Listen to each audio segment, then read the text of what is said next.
Hey guys, Jazzy here. Today we're going to do a little video about how to place your troop and effectively use them on the battlefield. So, just before we start off, don't forget to like and subscribe and hit that bell button so you can always hear from when I publish a video. So let's just jump straight ahead. So first we need to have multiple types of infantry, but first let's just split them up in the comment section. So basically we're putting the non-shielded infantry in the troop section 5, which is basically 5 on your keyboard, right? So we can actually separate them from the shielded infantry and we can effectively use them. So right now I selected a Bacillary, which is basically horse archers for the Empire troop tree. They're very durable, they have good armor, they have a nice bow and everything. So basically I see a lot of misuse of horse archers. Basically everybody just send them out and hope they actually hit the target. The real purpose of a horse archer battalion is to actually deflect the attention from your main army. It's basically a diversion tool, right? So what you need is to use them effectively, otherwise you will just send sorry about that, you will just send them up to the butcher house, which is definitely not what you want. So these are especially effective in a guerrilla war, right? So basically hit and run tactics. They come straight to the target, they shoot them up, and they get off. That's their purpose. Now I highlighted the cataphract. Those are meant to actually charge the enemy and actually hit them and engage melee with them. However, don't put them in melee. We have our Palatine guards, which will be our archers for this video, and we have the non-shielded infantry, which will be the Menavliatan, right? So basically pikemen with good armors and everything. So they're shock troops basically, and you will see these they serve a very specific purpose in another video. More on that later.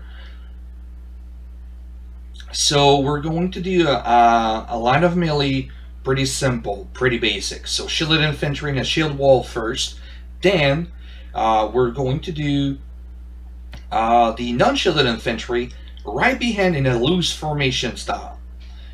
Why, you say? Because it's almost certain that if you don't have cavalry, the enemy cavalry will just go straight ahead your shield wall. And effectively the shield wall will either slow them down or effectively kill their momentum. So they will just be stopped pretty much, and they will end up behind the shield wall. So by putting these men right behind the shield wall, in between the shield wall and the archers, what this does is that it actually kills the poor cavalry that gets stuck in between those two. They're pikemen, and now the cavalry is not fast enough. So a majority of the time they get killed, or at least wounded. Now what we need to do is put the archers up there, right? So always seek for the highest place on the map, especially if you're a defendant.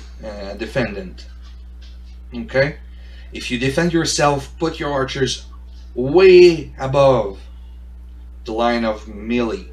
Why? Because first, they won't be attacked by the melee infantry of the enemy, and it will be much more difficult to actually reach by anything else, cavalry and archers alike. So by doing that, you're giving yourself also a range boost, right? So they can hit better at targets far away from them. That's going to give you a big advantage in pretty much any situation, especially if you're outnumbered. In a realistic, you might just get killed too, but you'll take many more of them that you would used to on the flat plane, right? We're gonna use the horse archers to harass the enemy cavalry and enemy troops. Also, we're going to use the heavy cavalry to charge enemy cavalry and the other troops. So let's just jump straight into it.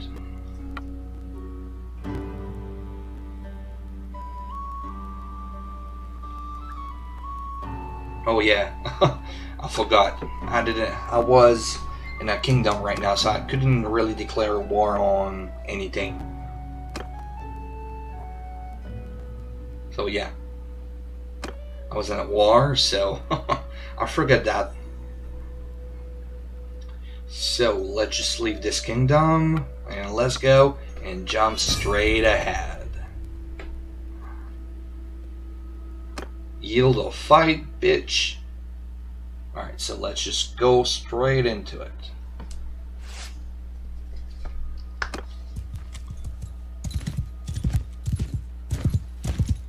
Alright, so what I did try was to pause the game, but I remembered, that I couldn't move any troop there. So here's what I said: place your shield infantry down the hill like this, then put your non-shield infantry there in between your archers and your shield wall, right?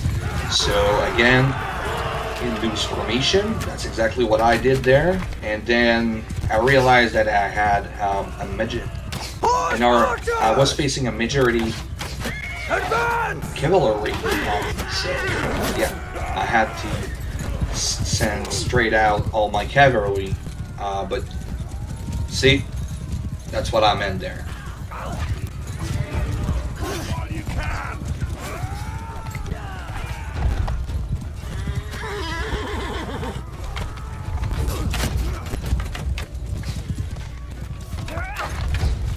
There we go.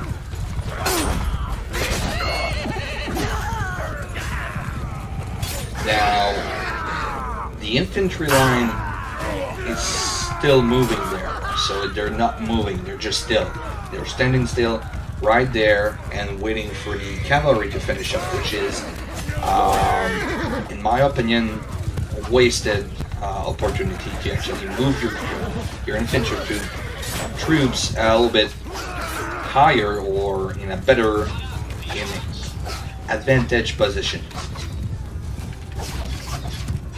Now, as you can see, they are retreating, so I'll do the same for my cavalry. Cavalry! Forward! Mounted archer! Move!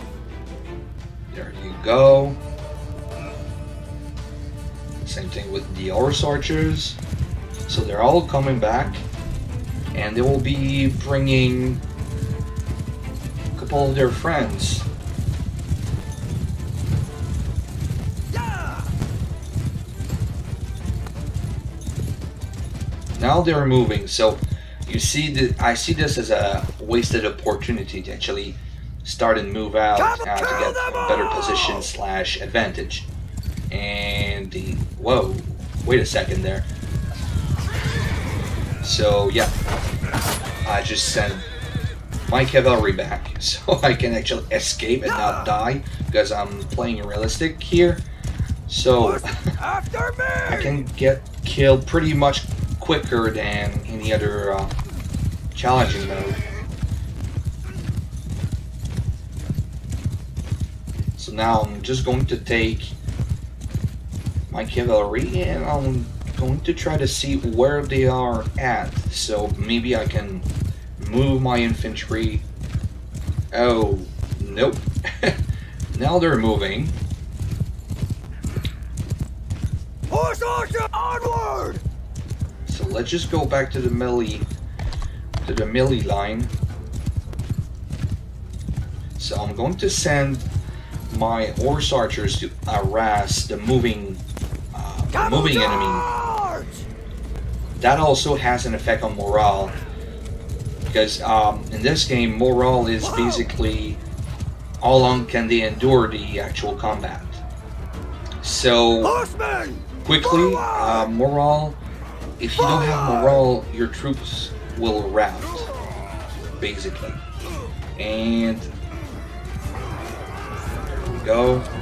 We're playing the actual cavalry just behind the archers, so we can definitely protect the rear flank of the archers, so they don't get hit by the enemy horses. So you see now their horses and cavalry engaging my front line. Now they're going straight in, and they don't have any momentum. So you see my non-shielded infantry effectively killing them. Okay, so I really gotta move, because now the archers moved in. Did you see that? Did you see that? Using this tactics is a good way to get rid of cavalry right now. So quickly, one thing on morale, the quicker you sustain losses, the quicker your morale is depleting out. And if you don't have any morale, like I said, your troops will rout. That's pretty much what is going on right now. And also, when you're at range, always charge the archers, because if you don't, they will just you will be a sitting duck waiting to be killed. There we go. That's pretty much our one battle. There we go.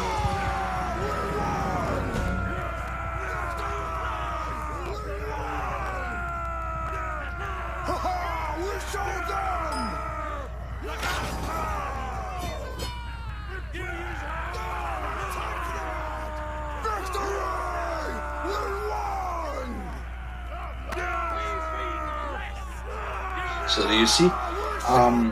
Yes, of course I had all top tier infantry and everything else, but I sustained way less losses than the defender enemy. Of course I won, but let's say I didn't use it this way, I should have sustained way more losses. I would say maybe 10, 20, maybe up to 20 losses. And not wounded losses, like killed men. And now I just have 3, which is, in my opinion, a good deal. So that's it for today. Thank you for watching, and remember, I stream every day. No, that's not true. Just kidding. I'm streaming on Friday evening at 10 p.m. Eastern Time. See you there.